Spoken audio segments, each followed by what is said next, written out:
Nanti kalau misalnya agak putus-putus mohon dimaklumi ya adik-adik, karena di sini hujannya hujan deras sekali. Sedang hujan deras sekali, tapi mudah-mudahan suaranya bisa terdengar, Tuhan berkati device-nya juga ya. Oke, kita akan mulai ya. Jadi kemarin kita sudah belajar tentang apa ya? Jadi bulan ini kita belajar tentang apa? Siapa yang masih ingat? Tentang apa ya? Hiburan, benar, hiburan. Oke, kakak mau share screen dulu ya. Oke, ini dia.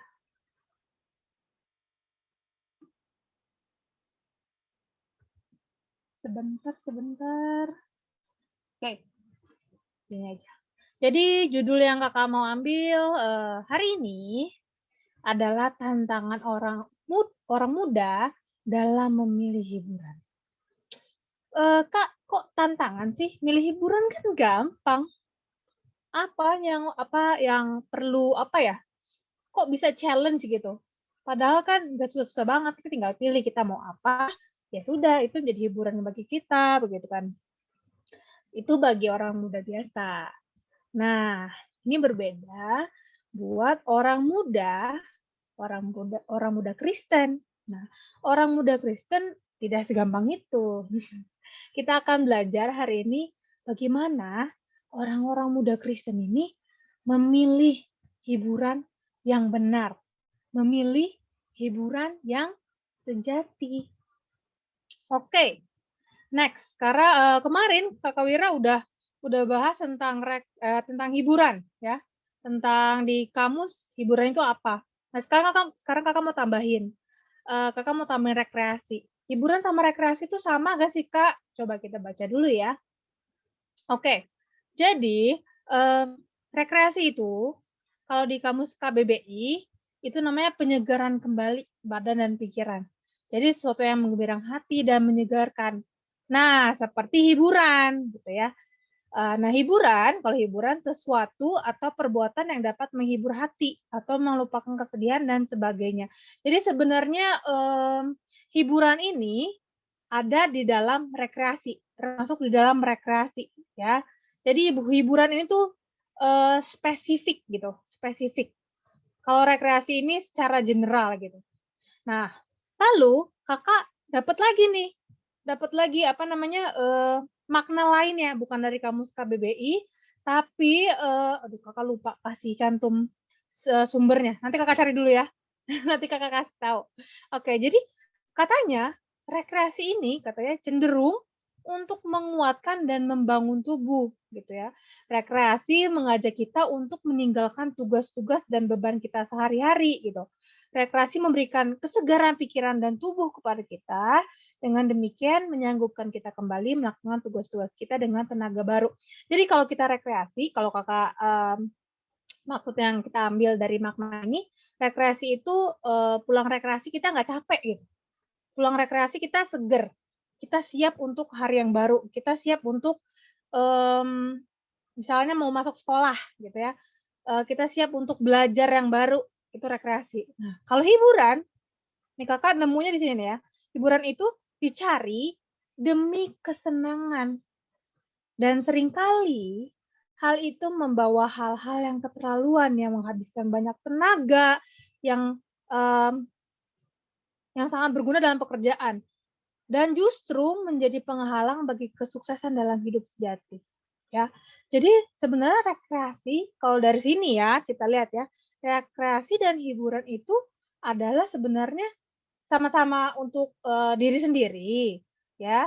Sebenarnya sifatnya untuk menghibur ya, menghibur hati atau menggembirakan hati, sifatnya menggembirakan hati. Nah, tetapi yang satu, yang rekreasi ini dampaknya itu positif dan hiburan dampaknya negatif. Nah, kita kembali lagi ke kamus KBBI ini, ya. Jadi akarnya kan sebenarnya si rekreasi ini ya, dan hiburan ini ada di dalam si rekreasi ini. Jadi sebenarnya akarnya itu, rekreasi itu, tujuannya itu bukan buat kita capek, bukan buat kita untuk, mencari hal-hal, kesenangan, yang pada akhirnya sampai keterlaluan, tidak.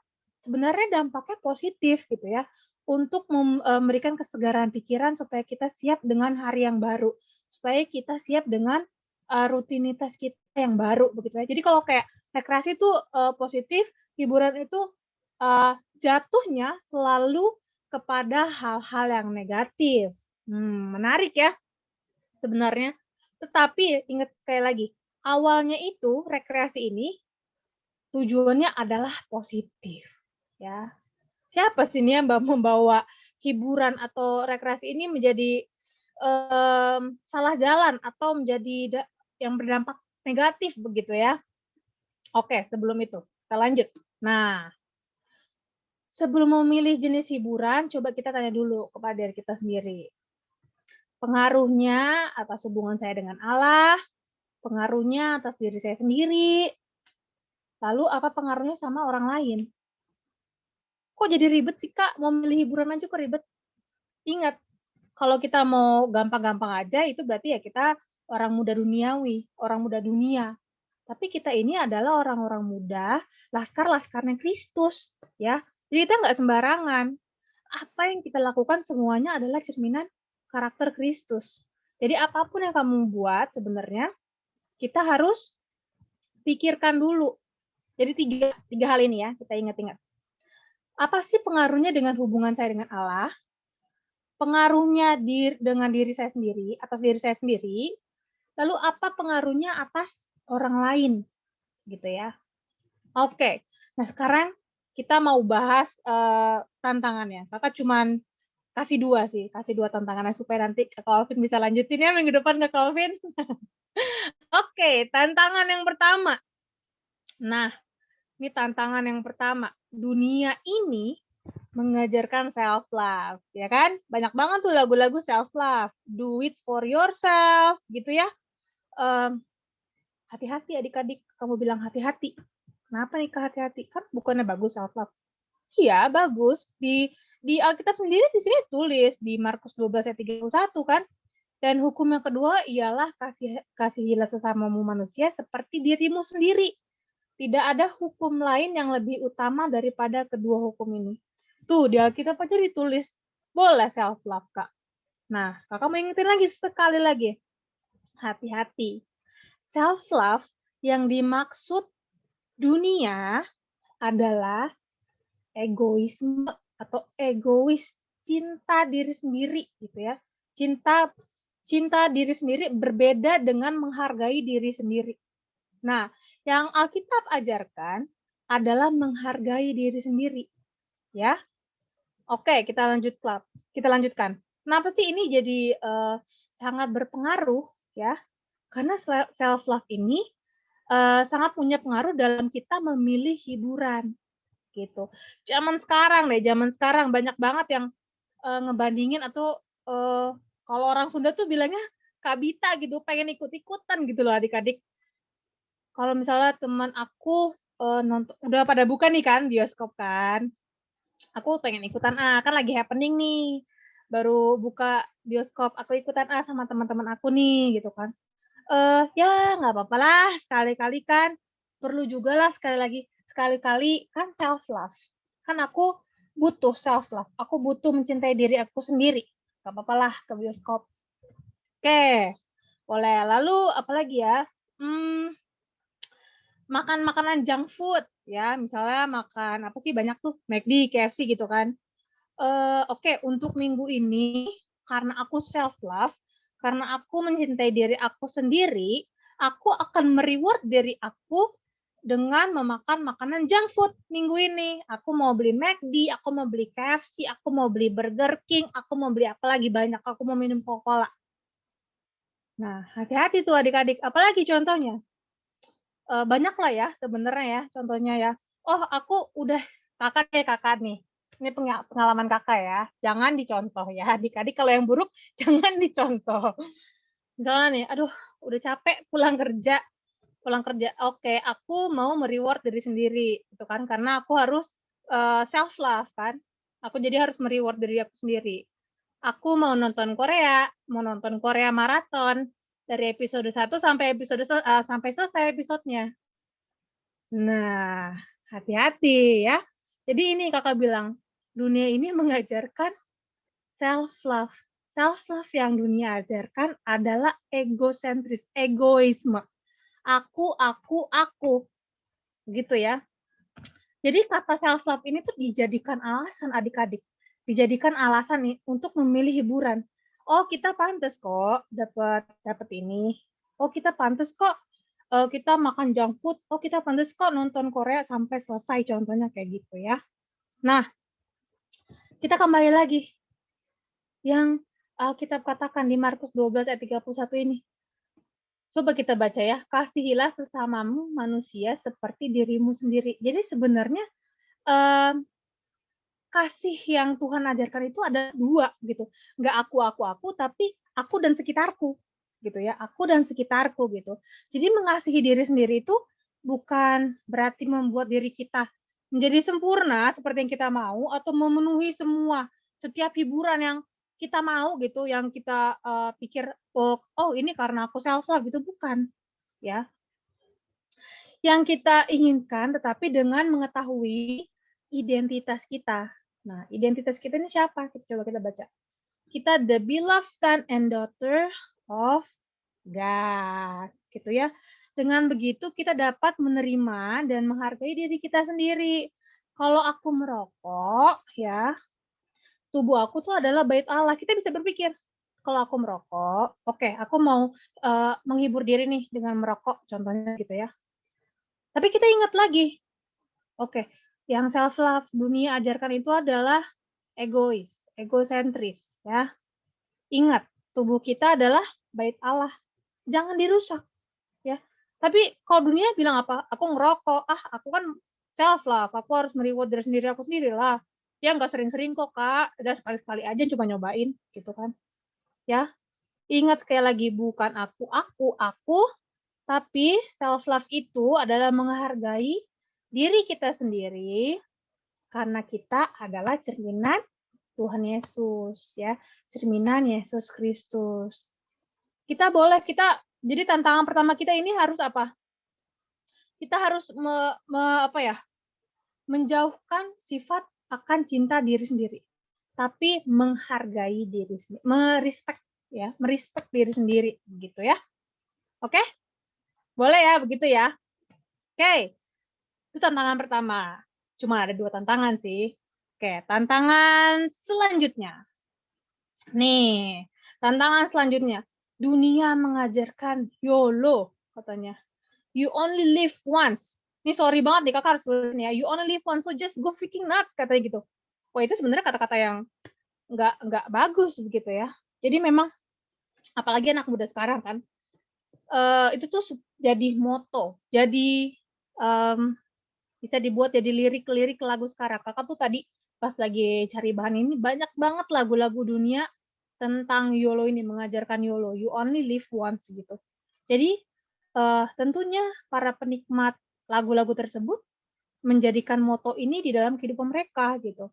Moto ini menyebabkan banyak sekali orang muda ini menjalani hidup yang berdosa dan berbahaya adik-adik ya. Ini kakak berikan bold merah di bawah ya. Setan ini telah menipu generasi muda. Hati-hati adik-adik, dengan cara apa? Menyesatkan dalam hiburan ya.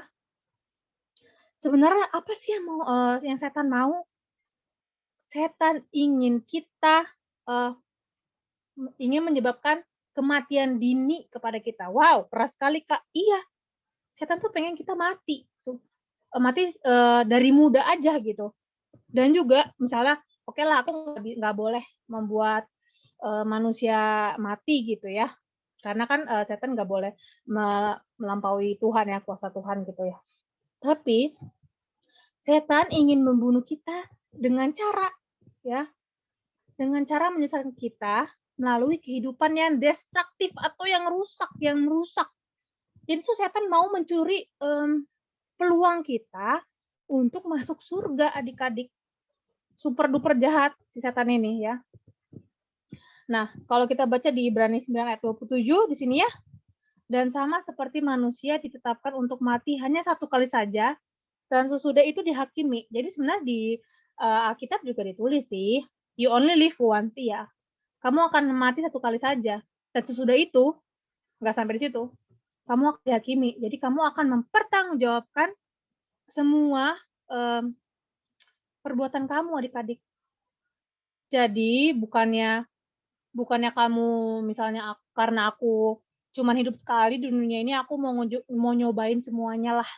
Aku pengen contohnya ya, aku pengen, mau pergi ke diskotik, contohnya kayak gitu ya. Kan aku cuma hidup sekali, Kak, mau dong, cobain dong, gitu kan.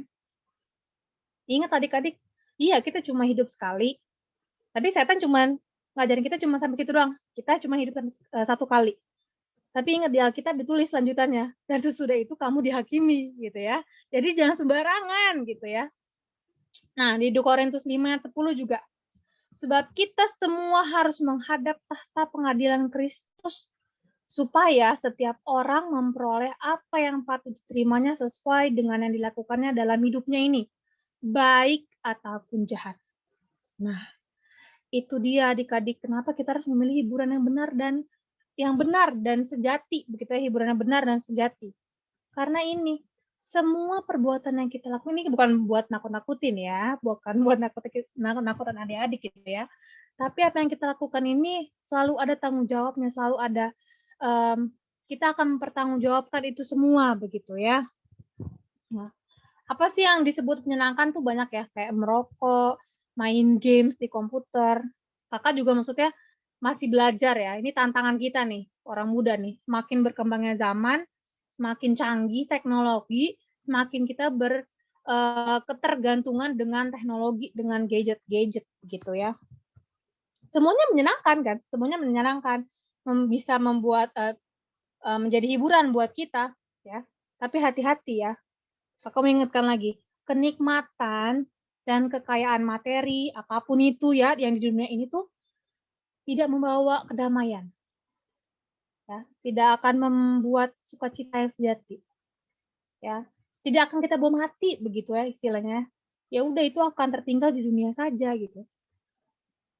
Gaya hidup YOLO ini nih, kan YOLO kan ceritanya kan. Gaya hidup YOLO ini tidak akan membawa sukacita dan ketenangan bagi kita semua. Pada akhirnya kita akan tetap merasa apa? Hampa. Siapa sih yang bisa memberikan kita penghiburan sejati? Kayaknya minggu kemarin sudah disinggung sama Kak Wira. Cuman Tuhan Yesus, ya. Ingat Tuhan Yesus tuh berjanji, ya. Di Yohanes 10 ayat 10. Yohanes 10 ayat 10. Yuk kita buka yuk Yohanes 10 ayat 10.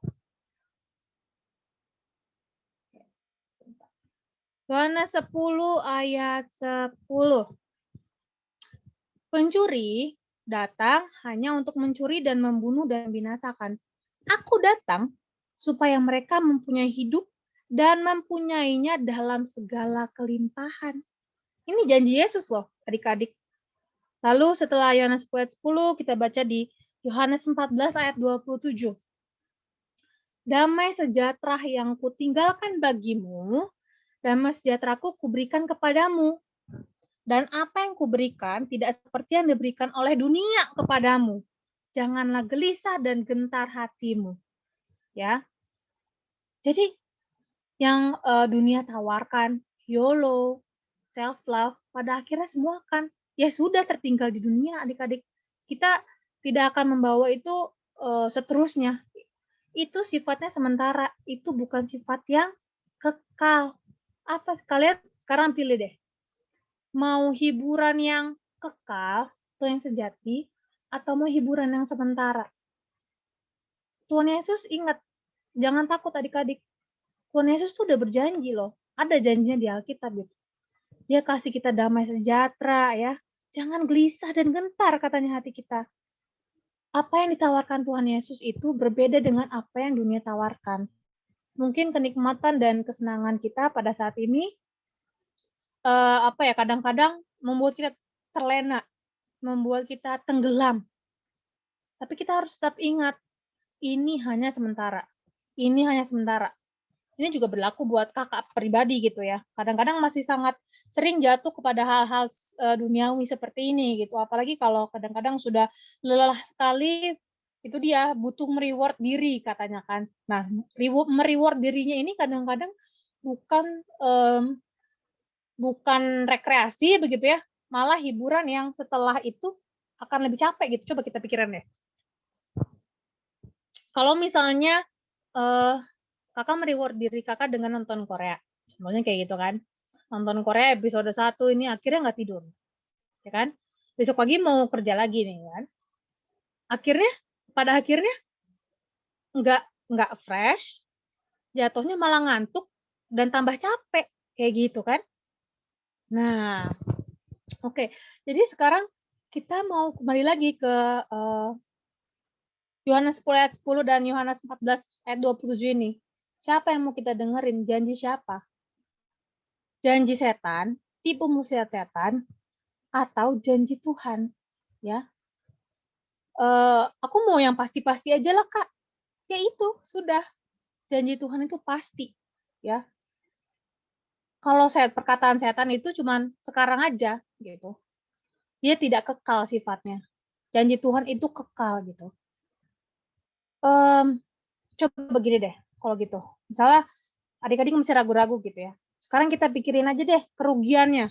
Gitu kan, kita secara manusiawi kan kadang-kadang suka mikir untungnya atau ruginya gitu kan. Nah, berapa besar kerugian kita kalau kita memilih hiburan yang tidak benar?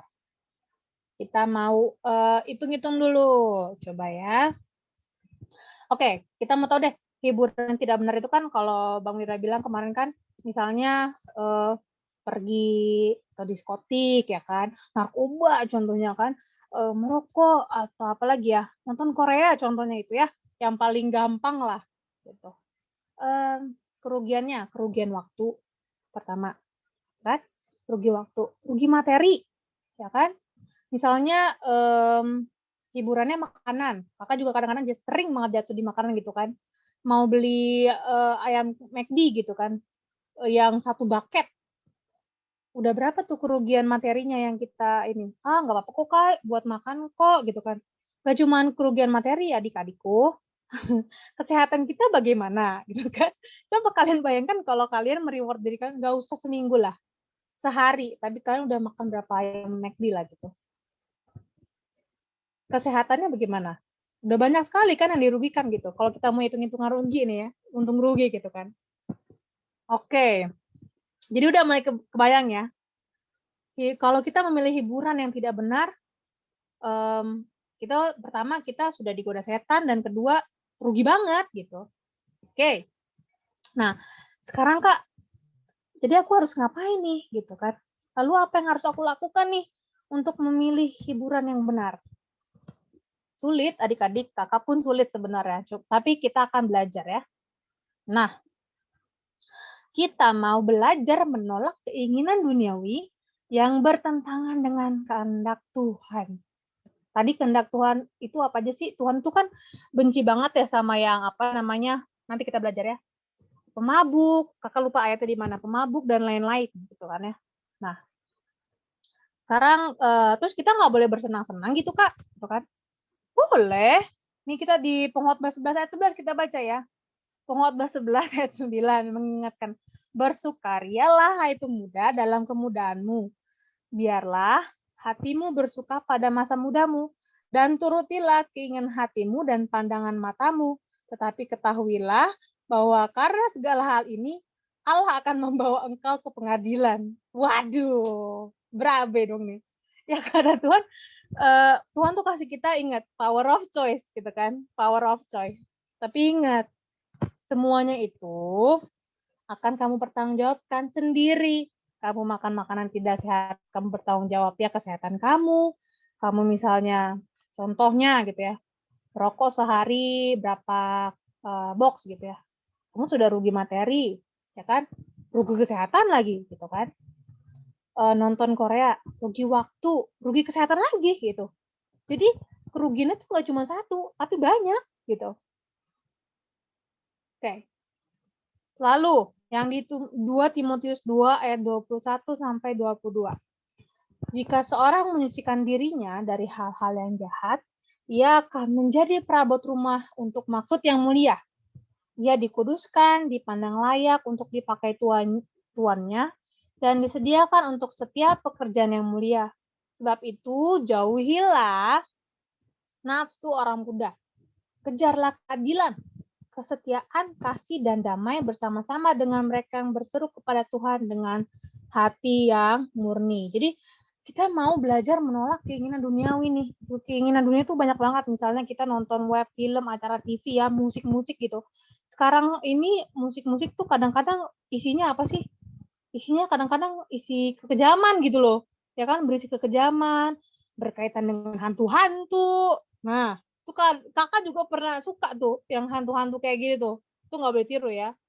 Kadang-kadang mengandung, oke karena kita udah besar ya, kadang-kadang mengandung pornografi begitu ya, atau menunjukkan perbuatan-perbuatan yang amoral atau menjijikan gitu. Banyaklah kita tahu lah ya, apapun itu. Nah, ini kan udah termasuk jenis hiburan yang kalau bisa dibilang tuh jahat gitu ya, melanggar prinsip hukum Allah gitu. Jadi sebenarnya jangan didekatin, jangan ditonton. Kita harus jauhi itu. Kita harus belajar menolak keinginan itu. Sulit, tapi kita harus belajar adik-adik gitu. Memang kalau kayak di mana tuh? Di Kejadian 4 ayat 7 tuh dibilangkan godaan dan cobaan itu tuh semakin hari semakin besar seperti lagi ngintip di depan pintu katanya. Sangat menggoda ya. Tapi kita harus tetap berkuasa atas keinginan-keinginan itu. Bisa gak sih kita kontrol? Ya bisa lah. Keinginan itu kan ada di dalam kita. Kita yang menjadi tuannya. Jangan sampai keinginan itu yang menjadi tuannya gitu. Kalau misalnya analoginya seperti jangan sampai kamu tuh harus menjadi tuannya uang gitu ya.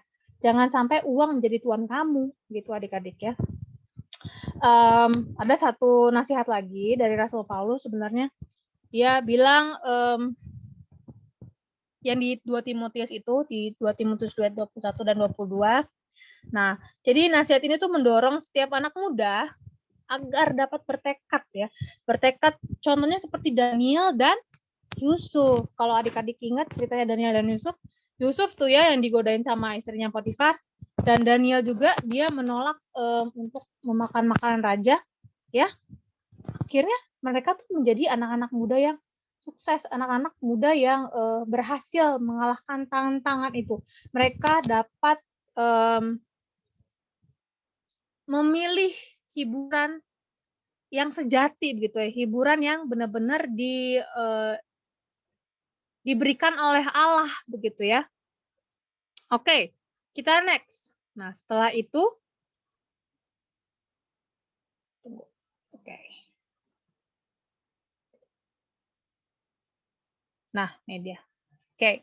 Nah, kalau misalnya kita melakukan sesuatu, nah kita harus pikirkan tadi kita ingat 3 pertanyaan di awal, apa pengaruhnya hubunganku dengan Tuhan gitu kan. Nah, apakah Allah senang kalau contohnya yang pertama, lirik musik yang saya dengarkan itu mempersulit saya untuk memikirkan hal-hal yang baik. Nah, ini coba kita baca di 1 Korintus 6 ayat 9 dan 10. Mungkin ada adik-adik yang mau membaca. 1 Korintus 6 ayat 9 dan 10. Ayo, ayo. Siapa yang mau baca 1 Korintus 6 ayat 9 dan 10?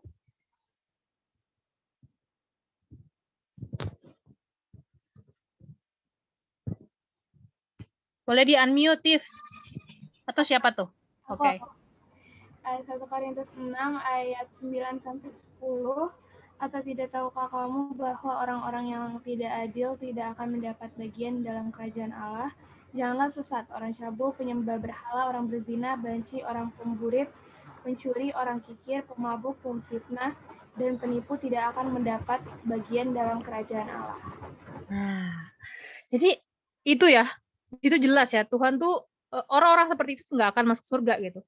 Nah sekarang lirik-lirik lagu, lirik-lirik musik yang sering kita dengarkan tuh kadang-kadang contohnya apa ya, lagu siapa ya yang selalu bilang mabuk-mabukan, ya kan, menipu, begitu kan, menipu perempuan, menipu laki-laki gitu kan. Nah, kita pikirin lagi coba, apakah Allah senang kalau aku memikirkan lagu-lagu atau ya menyanyikan lagu-lagu yang seperti ini gitu. Ingat teman-teman, kadang-kadang jangan sampai kita diperdaya. Ya mungkin kita awalnya cuma nyanyi-nyanyi aja gitu kan. Terus akhirnya kita jadi pertamanya cuma nyanyi, lalu jadi moto hidup. You only live once, nggak apa-apa, get drunk sampai sekali-kali gitu kan.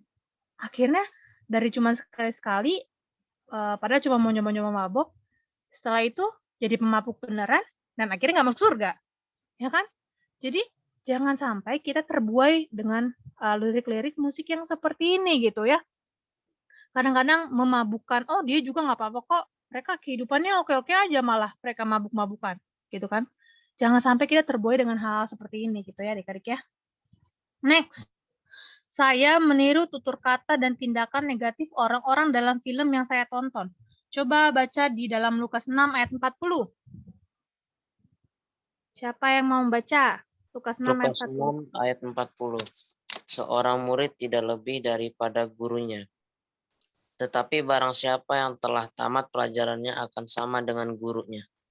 Nah, itu dia. Maksudnya guru di sini tuh apa ya? Contohnya film ya. Gurunya film gitu. Padahal kita cuma nonton doang. Kita kan awalnya nonton, lalu kita belajar ya kan. Setelah kita belajar dari film itu, akhirnya jadi ahli, ya kan? Jadi ahli dalam hal itu. Contohnya apa ya? Misalnya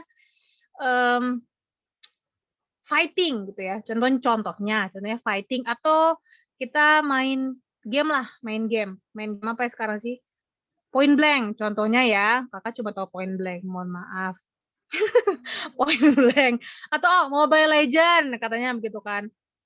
Kakak belum pernah main, jadi nggak tahu ya. Ini maafin kalau salah gitu ya. Kalau awalnya kita cuma main aja kan, awalnya main. Terus habis itu kita jadi tahu kan, tahu senapan-senapan. Contohnya, oh ini AK-47 nih contohnya kan. Jadi tahu nama senapannya. Nah, setelah itu kita coba-coba kan, coba-coba beneran, akhirnya kita jadi ahli. Mau jadi ahli menembak gitu ya, contohnya begitu kan. Nah, itu dia, hati-hati teman-teman. Hati-hati adik-adik.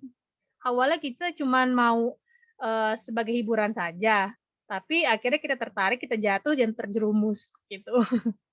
Lalu, oh ini sama nih. Saya memilih untuk bermain video game yang mengharuskan saya memerankan orang yang kejam dan amoral. Ini sebenarnya contohnya udah dikasih tahu Bang Wira minggu kemarin kan. Coba kita baca lagi di Mazmur 11 ayat 5 dan 7. Ayo, siapa yang baca? Oh, Kak. Boleh. Tuhan menguji orang benar dan orang fasik, dan Ia membenci orang yang mencintai kekerasan. Ayat 7. Sebab Tuhan adalah adil dan Ia mengasihi keadilan. Orang yang tulus akan memandang wajahnya. Nah, itu dia. Tuhan udah bilang, Tuhan tuh membenci orang-orang yang mencintai kekerasan loh. Padahal sekarang, video game sekarang, banyak sekali yang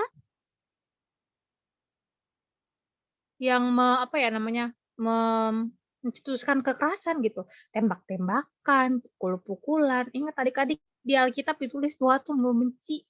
Ya, membenci itu. Jadi kalau udah tahu Tuhan membenci itu, ya jangan dilakukan gitu ya. Oke, next. Tadi kita udah belajar menolak keinginan duniawi ya. Jadi kita harus gimana sih Kak biar kita bisa menolak keinginan duniawi itu?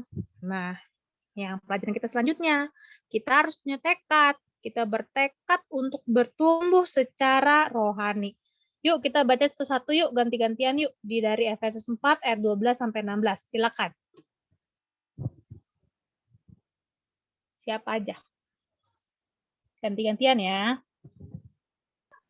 Untuk memperlengkapi orang-orang kudus bagi pekerjaan pelayanan bagi pembangunan tubuh Kristus. Lanjut.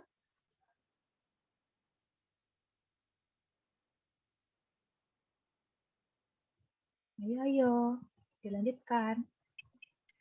Sampai kita semua telah mencapai kesatuan iman dan pengetahuan yang benar tentang anak Allah, kedewasaan penuh, dan tingkat pertumbuhan yang sesuai dengan kepenuhan Kristus. Sehingga kita bukan lagi anak-anak yang diombang-ambingkan oleh rupa-rupa angin pengajaran, oleh permainan palsu manusia dalam kelicikan mereka yang menyesatkan. Tetapi dengan teguh berpegang kepada kebenaran di dalam kasih, kita bertumbuh di dalam segala hal ke arah Dia, Kristus, dan adalah kepala. Daripadanya seluruh tubuh yang rapi, tersusun dan diikat menjadi satu oleh pola yang sama bagiannya, sesuai dengan kadar pekerjaan tiap-tiap anggota, menerima pertumbuhannya dan pembangunan dirinya dalam kasih. Terima kasih. Jadi memang tekad ini tidak tumbuh secara tiba-tiba, ya. Namanya bertumbuh, ya. Fisik maupun mental itu ya, kita akan bertumbuh. Kalau misalnya sekarang kita remaja ya, seperti adik-adik itu kita akan menuju kedewasaan gitu ya. Kita nggak akan bertumbuh dengan sendirinya. Kalau secara fisik ya kita harus makan, kita harus memenuhi setiap nutrisi kita supaya kita bertumbuh dengan baik. Begitu juga dengan kedewasaan kerohanian kita gitu.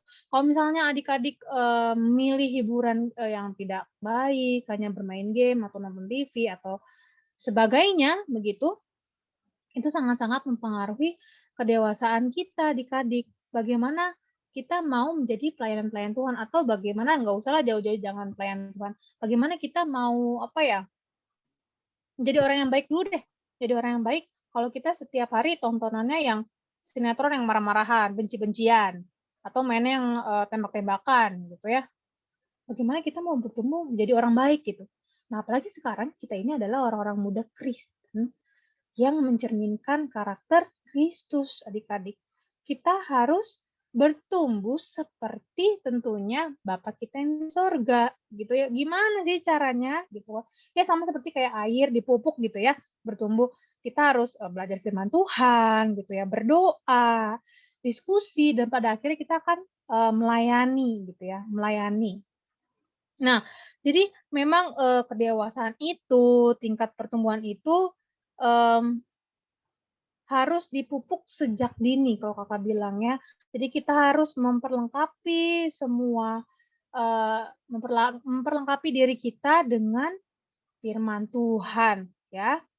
Firman Tuhan itu tuh, membaca firman Tuhan tuh hiburan juga loh buat kita.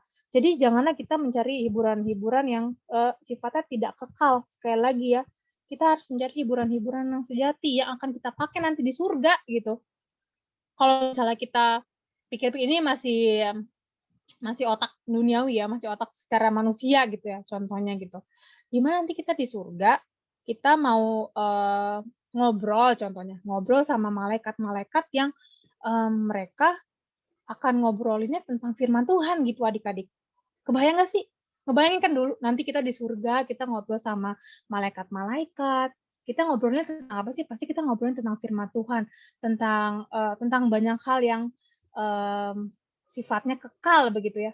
Nah, kebayang nggak adik-adik, karena adik-adik nggak pupuk dari sekarang, akhirnya kita ngobrolin tentang misalnya hal-hal duniawi. Ya nggak akan nyambung, contohnya kayak gitu ya. Ya nggak akan nyambung gitu kalau kita ngobrol sama malaikat tentang hal-hal duniawi. Karena hal-hal malaikat itu nggak tahu hal-hal duniawi itu gitu. Contohnya seperti itu ya. Ini analogi aja, contoh aja gitu. Nah, jadi kita harus sekali lagi kita harus memperlengkapi diri kita supaya kita nggak diombang-ambingkan lagi tadi, nggak disesatkan lagi sama setan itu gitu, nggak di 2 Timotius ini di 2 Timotius di mana sih ini, di Efesus, sorry. Di Efesus ini kita nggak akan bermain permainan palsu lagi, kita nggak akan dilicikin lagi gitu sama setan ini, kita nggak akan disesatkan lagi oleh setan ini gitu adik-adik. Jadi yang terakhir nih dia, tolaklah semua jenis hiburan yang mempertontonkan perbuatan yang amoral yang jelas-jelas dikutuk dalam firman Allah, ya kan? Tadi firman Allah bilang jangan yang mabuk-mabukan, itu orang yang sihir, apalagi tadi jadi lupa. Semuanya itu nggak akan masuk surga, jadi percuma adik-adik gitu. Percuma kalau kamu ngelakuin sekarang, percuma kamu nggak akan masuk surga kalau kamu begitu gitu. Nah, lalu hindari dan lepaskan kalau memang sudah terjerumus gitu ya, sudah terjerumus, lepaskan jenis hiburan yang mungkin, ini penting nih, yang mungkin akan merusak kepekaan kita, nggak cuma kita, tapi kepekaan orang-orang sekitar kita akan firman Tuhan. Jadi 3 pertanyaan tadi ya, hubungan kita dengan Allah, ya, terus dengan diri kita sendiri, Dan nggak cuma diri kita sendiri, tapi dengan sekitar kita, adik-adik. Jadi, kamu merasa berdosa gak sih kalau misalnya kamu menjerumuskan teman kamu juga ke hal-hal yang baik, gitu, ke hal-hal yang nggak baik gitu? Pasti kan berdosa juga gitu. Jadi jangan sampai kita yang menjerumuskan teman-teman kita ke hal-hal yang tidak baik atau membuat teman-teman kita jadi nggak peka sama firman Tuhan begitu. Begitu deh. Jadi sebenarnya kalau kakak tuh sebenarnya kayak Bang Wira kemarin lah, kita kakak nggak bilang kamu nggak boleh karaokean contohnya, atau nggak boleh main ke mall, nggak boleh nonton misalnya, nggak boleh main lah sama teman-teman, kakak nggak bilang seperti itu gitu kan ya, atau nggak boleh nggak boleh makan KFC, nggak boleh makan McD lagi kak gitu kan, enggak, kakak nggak bilang kayak gitu ya, cuman gini, kita pikirin deh, semua itu yang tadi kakak sebutin, main ke mall, main game, makan McD gitu ya. Itu semua tuh cuma memuaskan mata, ya kan, kuping, hidung, mulut. Ya gak sih? Ya kan? Itu cuma memuaskan diri kita sendiri gitu. Coba kalau misal kita baca firman Tuhan gitu ya. Coba kita renungkan firman Tuhan, kita berdoa, kita mempraktekkan firman Tuhan itu sendiri, kita jadi pelaku-pelaku firman gitu. Itu nggak cuma memuaskan mata, kuping, hidung, dan mulut kita gitu. Tapi juga memuaskan hati kita, hubungan kita kepada orang sekitar jadi baik, dan yang lainnya. Dan berkat Tuhan pasti jauh akan lebih banyak lagi buat adik-adik semua. Kayak gitu. Oke deh, terima kasih. Selamat berjuang.